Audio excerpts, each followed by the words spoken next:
కానీ లోపల ధనాపేక్ష ఉంది. అది యేసయ్యకి కనబడతా ఉంది. అంటే యేసు వారిని ప్రేమించి అని రాస్తున్నారు.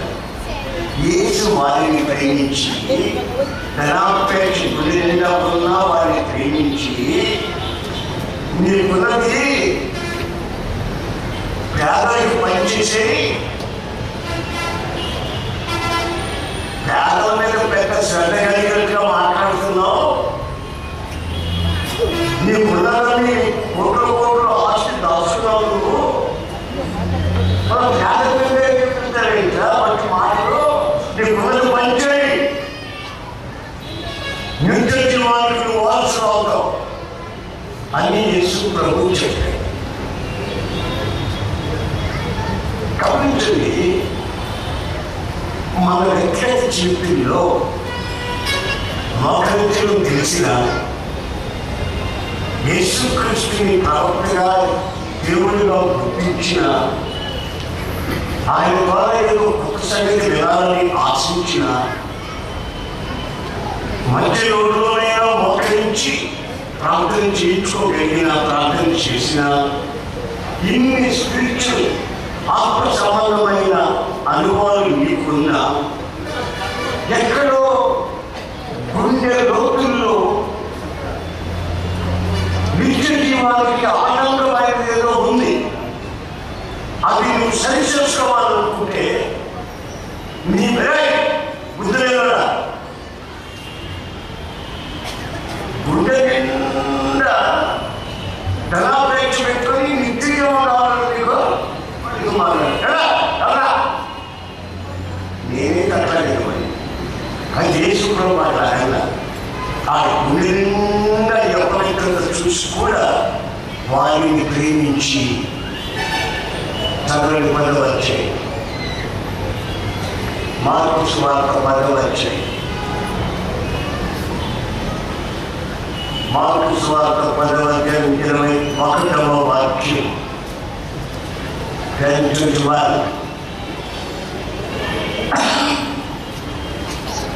యేసు అతన్ని చూచి అతన్ని ప్రేమించి నీకు ఒకటి కొదువుగా ఉన్నది, నీవు వెళ్ళి నీకు కలిగినవన్నీ అన్ని పేదలకి ఇవ్వు, పరలోకమందు నీకు ధనము కలుగును, నీవు వచ్చి నన్ను వెంబడించమని చెప్పాను. సరే, నాకు ఉన్నదే నేను చెప్పాను, ఏం చెప్పాను. యేసు వాళ్ళని చూశాడు, ఆయన కనబడింది బాగాను. కానీ నేను ఈ లోపంలో డైరెక్ట్గా చెప్పరా, ఆయన ముందు ప్రేమిస్తున్నాడు. ప్రేమించిన తరువాతనే హెచ్చరిస్తున్నాడు. అది ఆయనలో ఉన్నటువంటి మహత్తరమైన ఆధ్యాత్మికమైన శక్తి, దైవత్వంలో ఉన్నటువంటి ఆ మహిమ. ఆయన ముందు మనకే మాత్రం మనుషులు అంటే ఏమైపోతాం, మట్టి పురుగులు అనుకోవాలి. కానీ ఆయన అలా చేయాలి. నా దగ్గరికి మా సంఘం పెద్ద ఒక ఆయన వచ్చు అన్న, బైబిల్ ప్రార్థన చేయాలా అన్న, బైబిల్కి కడుపు నొప్పారు, తలకాయ నొప్పారు, బైబిల్ ప్రార్థన చేయడం తిక్కడు బైబిల్ నేను ప్రార్థన చేయడం దేవుడు వాక్యం కాలేజైనా దాంట్లో వాడు పెట్టాను అన్న, ఏం పెట్టావు అన్న, ఒకడు పెట్టావు అన్న, ఏం పెట్టావు అన్న, లాటరీ టికెట్లు పెట్టాను అన్న. ఫస్ట్ వల్ల ఎన్ని పెట్టినట్టు లాటరీ 7 లక్షలు 10 లక్షలు 10 లక్షలు బంపర్ లాటరీలు, కేరళ లాటరీ, హర్యానా లాటరీ, మొత్తం లాటరీ టికెట్లను పెట్టాడు. సంఘం పెద్ద బైబిల్ కోరుకున్నాడు 2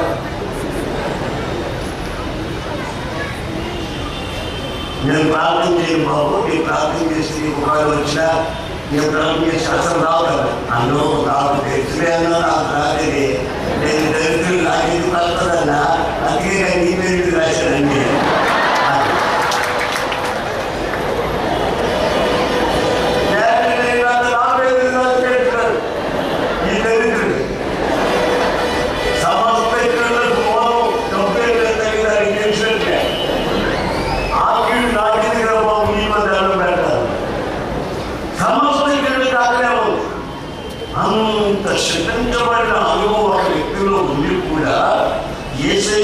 చేసి కూడా ఆయన శపించిన దేవుడు. ఆయన ప్రేమించి వాడిని హెచ్చరిస్తున్నాడు. దట్ సేమ్ వే టునైట్ నీకెవరికో, నీ గుండెల్లో ఉన్నది ఏమిటో, నీ కోరికలు ఏమిటో, నీ యొక్క ప్రవర్తన ఏమిటో ఈరోజు వేరే బాగా తెలుసరికి అయినా నీకు ముఖ్యంగా మాట్లాడి నీ గుండెలో ఉన్న అపవిత్రత నీకు చూపించి నీ స్థితిని విప్లవాత్మకంగా మార్చి తన వల్లే నేను తీర్చిదిద్దుకోవాలనే కోరికతో ఈ సంవత్సరం ప్రారంభంలో ఇలాంటి ఒక హెచ్చరికను నీకు ఇస్తున్నాను. ఆ హెచ్చరికని కాలుతో తంటావో లేక దాన్ని అంగీకరించి ఆ విధంగా ఆయన హెచ్చరికను ప్రయోజనం పంచుకుంటావో అది నీ యొక్క ఫ్రీడమ్, నీ హృదయపూర్వకమైన అనుభవం. మేము మా బాధ్యత చేస్తున్నాం.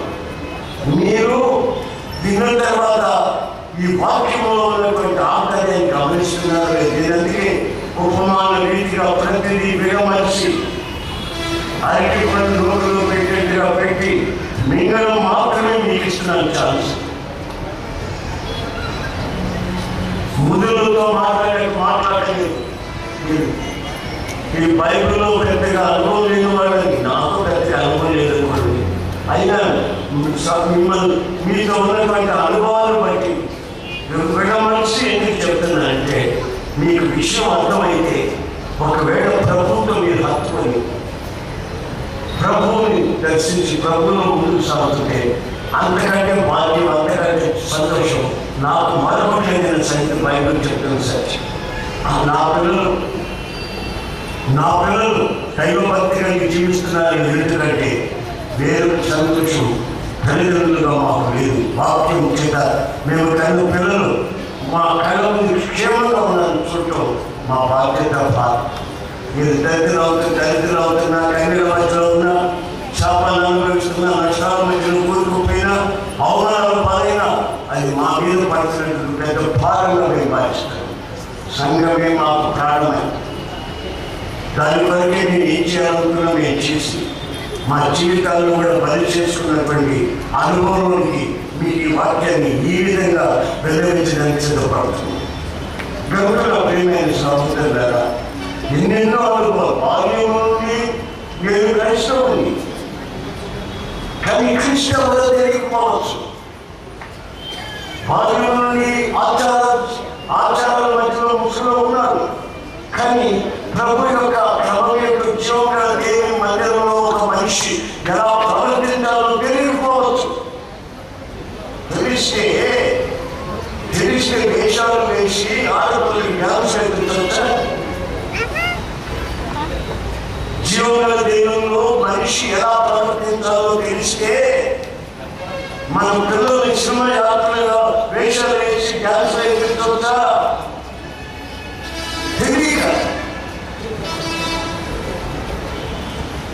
తెలియకండి. యశోద గారు ప్రార్థన ఏంటి మా అమ్మాయికి ఎందుకమ్మా ఏంటి, ఎందుకు ప్రార్థన చేయమంటారు? కాదు నేర్పిస్తున్నావా? కాదయ్యా, కూచిపూడి డ్యాన్స్ నేర్పిస్తున్నాను.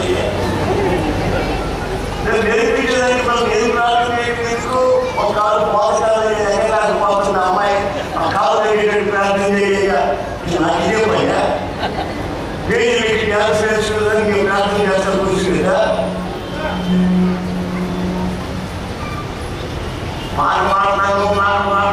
మాట్లాడుతున్నాను వచ్చింది. ఏం మాట్లాడతామమ్మా? అన్ని మీటింగ్లో మాట్లాడుతున్నాను నేను. నాకు రంగులు వేస్తారు, పైకి రంగులు వేస్తారు, లైట్ వేస్తారు. చింతమని గ్రామం వేసినట్టు పైన చింతమని గ్రామంలో అయితే గ్రామం వేస్తారు కదా, రూమ్లు వేస్తారండి. నేను పాట పాడుతుంటే అన్ని మీటింగ్లో పాడుతుంటాను, రంగులు వేసేస్తారండి, పొగ కూడా వేస్తారండి, నాకు సాంబ్రాణి వేస్తారండి. అది ఏదో పాడుతూ ఉంటాం. నా పగడు ఉన్నాడు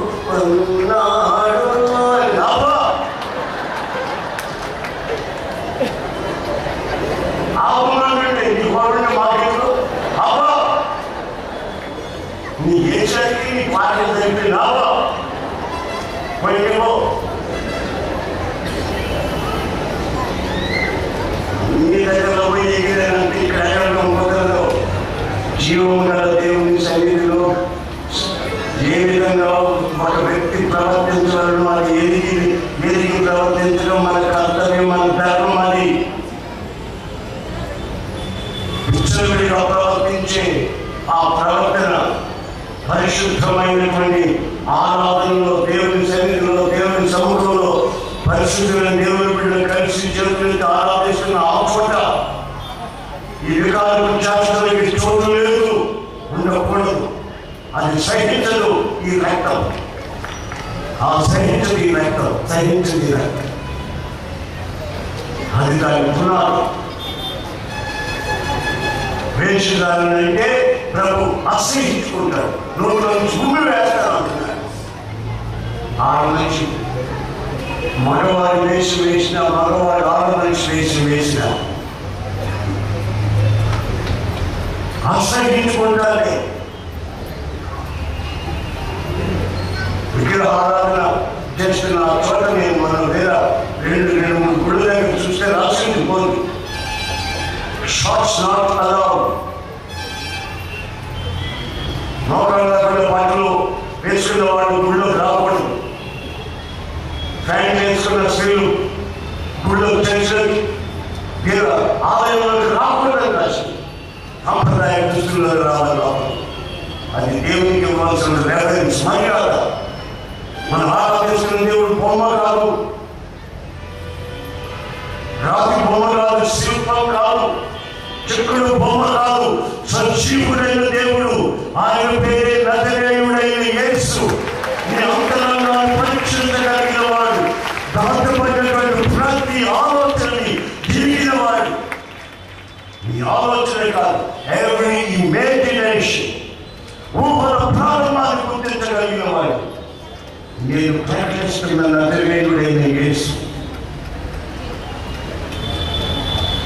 సూపర్ మార్కెట్గా చర్చి మారకూడదు,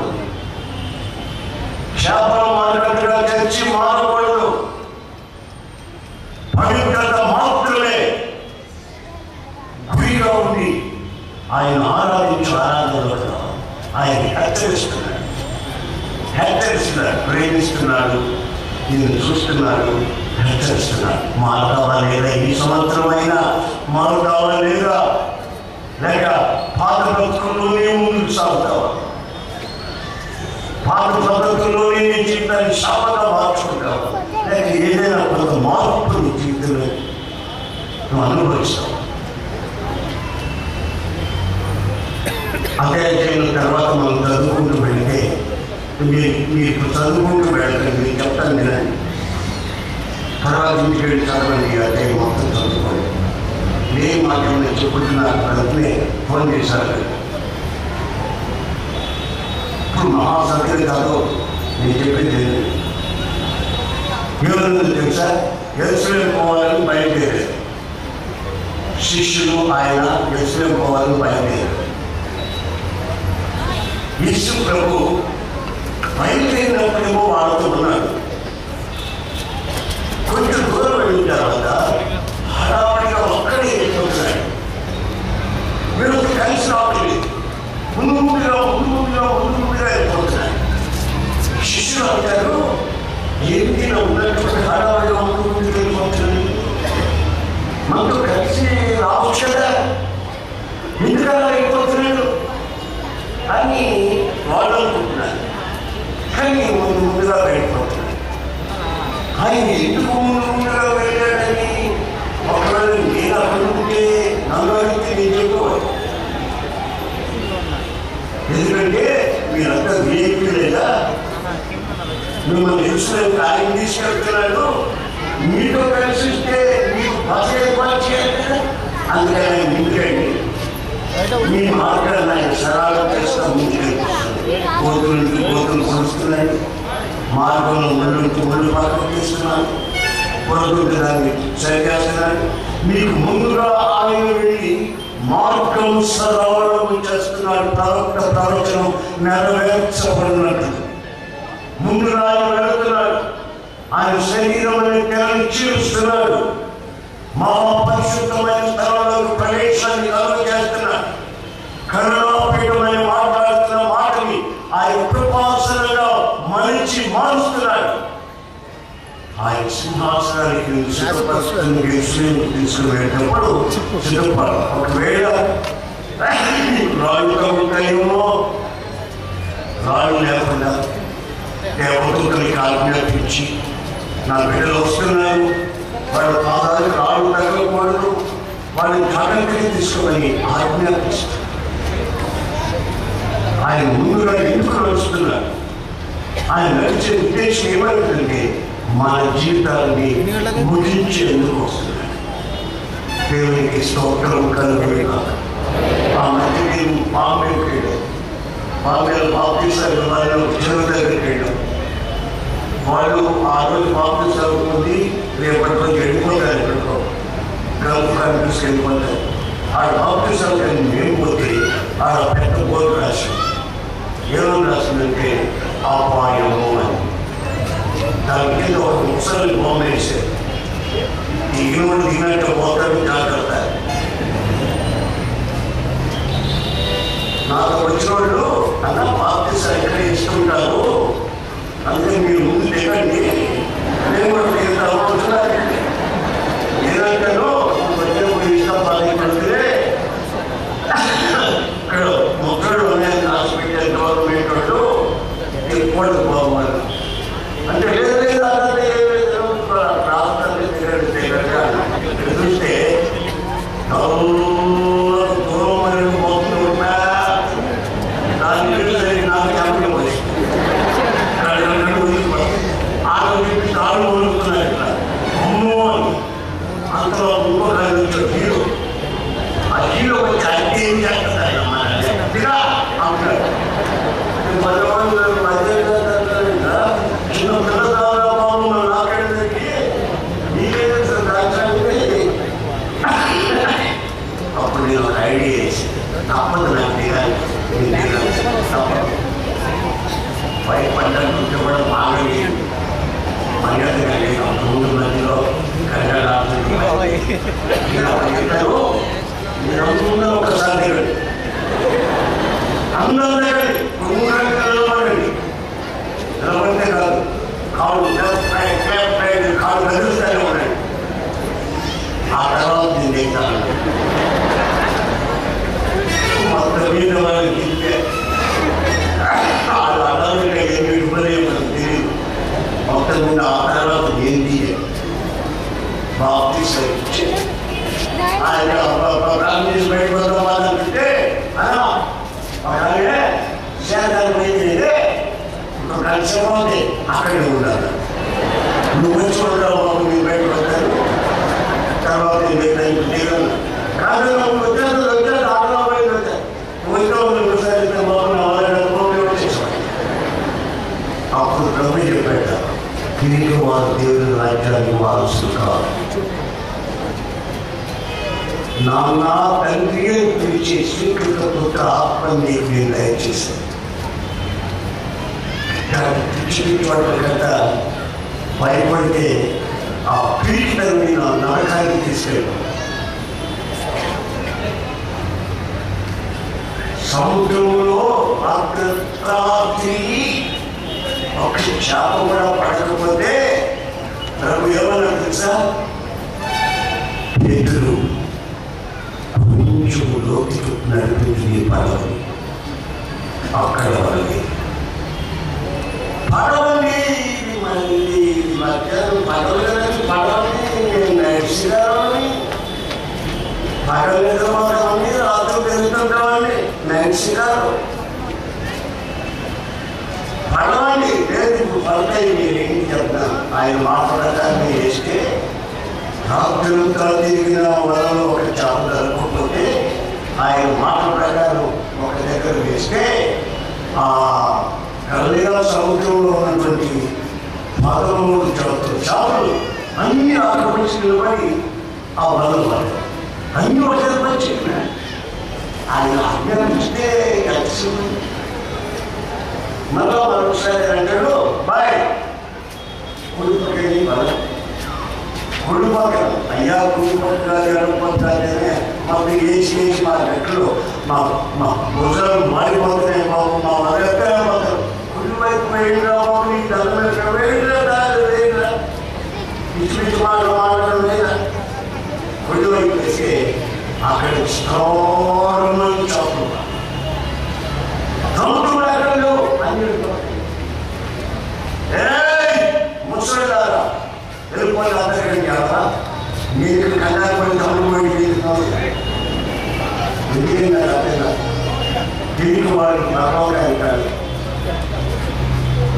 ప్రభుత్వాలు తలకిందులు అవుతాయి, క్రైస్తవానికి విరోధంగా లేచిన ప్రభుత్వాలు దేవునికి స్తోత్రాలు కాక. సింహాసనాలు తలకిందులు అవుతాయి, క్రైస్తవులకు విరోధంగా మాట్లాడిన సింహాసనాలు ముఖ చక్రాలు అవుతాయి. ప్రపంచంలో నగ్న సాక్షి ఏంటో తెలిసిన ఎన్నో రాజ్యాలు, సింహాసనాలు, సామంతులు, చక్రవర్తులు క్రైస్తవానికి విరోధంగా లేచారు. వాళ్ళ రాజ్యాలు పారదర్శకంగా మాత్రమైపోయి సముద్రాలు ఉప్పొంగి భూమి ప్రజలై మింగింది. క్రైస్తవానికి విరోధంగా లేచిన వాళ్ళకి ఎవరికి మనుగడ లేదు ప్రపంచంలో. అందుకని ప్రభువైన యేసుక్రీస్తు రోషము గల దేవుడు, ఆయన ఆరాధిస్తున్న ప్రజలారా మీరు ధన్యులు, ఆయన ఆరాధిస్తున్న మీరు సంతోషించి ఆనందించి గంతులు వేయాలి. రహస్యముగా ఆయన ఆరాధించవలసిన లేదు, కారణం ఆయన పరిశుద్ధుడు. ఆయన పరిశుద్ధులను పరిగణించాల్సిందే తప్పదు. ఎన్ని బ్రతుకులైనా ఆ బ్రతుకుల మధ్యలో మన ప్రాణాలు తెప్పనేటట్టు చేయగలిగిన సమర్థుడు, శక్తి మనవాడు మన ప్రభువైన యేసు. ప్రేమతో నిన్ను పిలుస్తున్నాడు, నీకు ముందుగా నడుస్తున్నాను అంటున్నాడు. నీ ఆటంకాలన్నీ తొలగిస్తాను. ఇంత రక్తం కాకుండా నడిపదాల్లో తిరిగి వ్యక్తి నేను కోతుల అనుమానం నరసింహుడికి కోతుల అనుమానం నరసింహుడికి యేసుప్రభువు గురించి ఎందుకు ఎలా చెప్తున్నానో తెలుసా? నా జీవితాన్ని ఎప్పుడు ఆత్మకంగా మార్చి నేను బొమ్మను చూడలేదు, సజీవుడైన యేసయ్యను చూశాను. అవి నా కళ్ళతో చూశాను. నా చెవులు పాదాలు కొట్టుకున్నాయి, ఈ చెవులు ఆయన స్వరాలు విన్నాయి. కళ్ళబొల్లి మాటలు కాదు, ఇది రంకు బొంకు కాదు, ఇది కట్టిన కథలు కావు, పుట్టిన పురాణాలు కావు, వాస్తవ చరిత్ర. ప్రపంచంలో ఎవరో కాదలేని నగ్న సత్యం. దేవుడు అద్భుతంగా జీవితాన్ని మార్చి నా 17 ఏళ్ల వయసులో మాయలో నుంచి విడిపించి గత 45 సంవత్సరాలుగా ఆయన పనిలో ఈ విధంగా కొనసాగిస్తూ తీసుకుని వస్తున్నాడు. నా ప్రియమైన సహోదరుల ప్రారంభించిన ఆనాటిని ఆయన అంటాడు, నేను నీ జీవితాన్ని కాదు, నీ జీవితాన్ని ముగించగలిగింది నేనే. గురియెత్తుకు పరిగెత్తు, విశ్వాసము కర్తదాన్ని కొనసాగించి నా వైపు లక్ష్యం ఉంచు, నడిపిస్తాను నేను. సులభంగా చిక్కులు పెట్టి పాపంలో పడకు, లోకంలో దాని ఆశలు కట్టిస్తున్నాయి. ముందుకు సాగు. ఎంతకాలం కన్నీళ్ళ మధ్యలో బ్రతుకుతారు, ఎంతకాలం అవమానం, ఎంతకాలం ఈ దరిద్రత, ఎంతకాలం ఈ రోగాలు, ఎంతకాలం శాపాలు. పిల్లల పరిస్థితి చూస్తే చెడిపోకరు, పుట్టిపోకరు. తల్లి ఎవరు, పిల్లలు ఎవరు, పిల్లలు ఎవరు, తండ్రి ఎవరు, వారికి అర్థం కాని పరిస్థితుల్లో విచ్చలవిడితాను.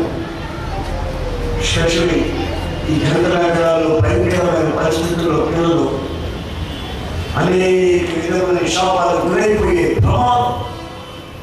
నడుము కట్టి, తల్లిదండ్రులు నడుము కట్టి రాత్రి వాళ్ళు ఆకాశం చూసి ప్రార్థన పూర్వకంగా పిల్లల్ని వాళ్ళ చుట్టూ వెళ్ళి వాళ్ళ మొక్కలు పెంచుకోవాల్సిన అవసరం వచ్చిందని మీరు గ్రహించారు.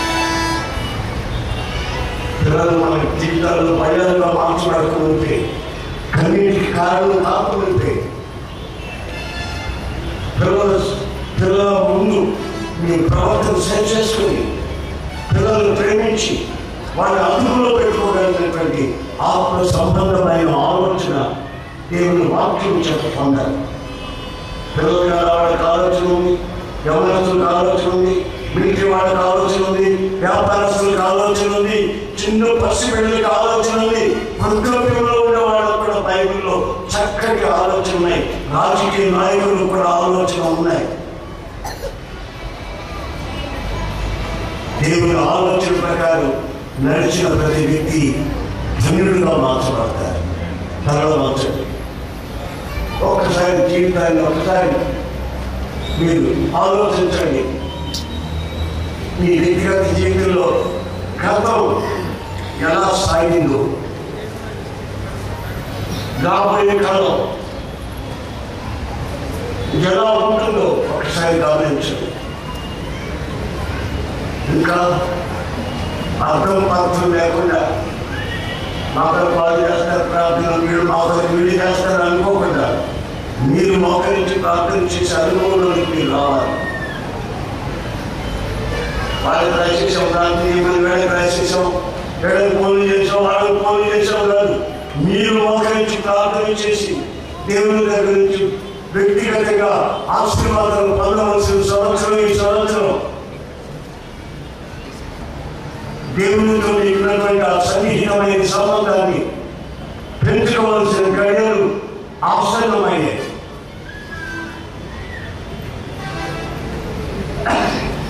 ఎవరు అడ్డాలండి, లేచి పరిగెత్తకండి, శాపాలు తెచ్చిపెట్టుకోకండి. ప్రార్థన టైం ఇది.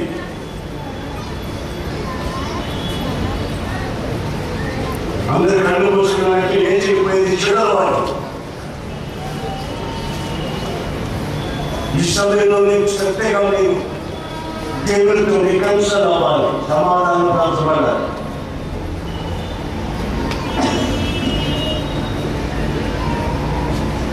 Thank you master, thank you Jesus. తొమ్మిది రాదు ఆయన ప్రార్థన చేసుకున్నాడు. ప్రార్థన చేయండి.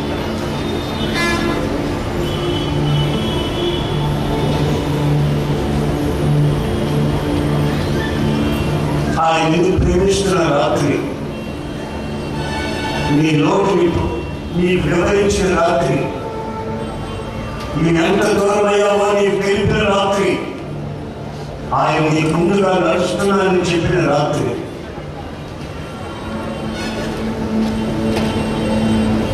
Thank you master, thank you lord. The power of purpose in the name of Jesus of Nazareth.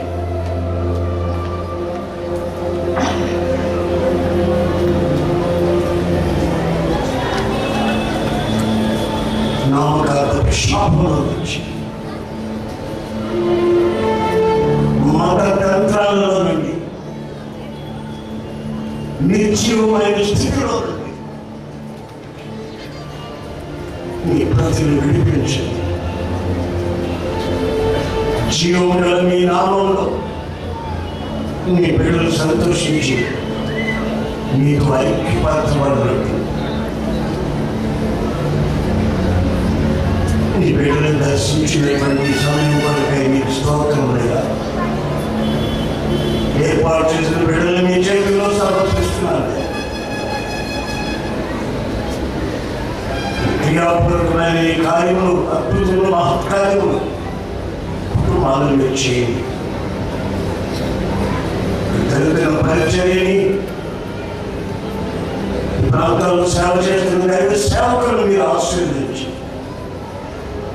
వేల ప్రజలకి తండ్రిగా తల్లిగా ప్రజలను సిద్ధపరచి ప్రాంతాన్ని నీ వైపు ఆకర్షించినట్టు సహాయం చేయండి. వాక్యాన్ని ఏ కుటుంబం కూడా నష్టపరచబడకుండా బలమైన సాక్షి స్థిరపరచబడి ఘనత, మహిమ, ప్రభావాన్ని మీరు పొందుకో. మీ చల్లని మెల్లని చూపుతూ మమ్మల్ని చూసి మీ కృపలో దాచుకున్నందుకై స్తోత్రములు చేస్తూ యేసు నామములో అడుగుతున్నాను తండ్రి, ఆమేన్. అందరికీ నా హృదయపూర్వకమైన వందనాలు, అందరికీ వందనాలు. ప్రభు మిమ్మల్ని అందరినీ ఆశీర్వదించాడు. ఆశీర్వదించబడిన వారి చేతులెత్తి అందరూ చెప్పండి.